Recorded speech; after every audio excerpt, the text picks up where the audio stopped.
लगा के नाम से पहले पाक लगा के बस इतना कहने अस्सलाम वालेकुम नाज़रीन, मां किंजा फातिमा नुमरान न्यूज़ रुक कयूं था ख़बरनि ॾांहुं।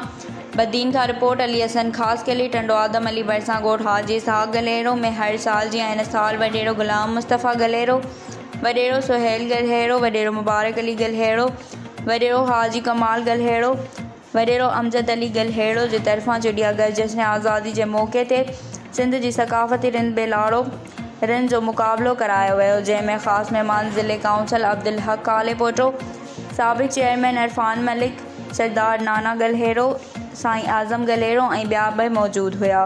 ख़ासि महिमाननि खे सिंधी जी सक़ाफ़त लुंगियुनि जा तोहफ़ा पेश कया विया। वॾेरो ग़ुलाम मुस्तफ़ा गलहेरो ऐं वॾेरो मुबारक अली गलहेरो जे तरफ़ां वॾेरो सुहेल अली गलहेरो ऐं वॾेरो हाजी कमाल गलहेरो पारां पिणु अजरक जा तोहफ़ा पेश कया विया। वधीक ख़बरुनि ऐं अपडेट्स लाइ ॾिसंदा रहियो न्यू मेरान न्यूज़।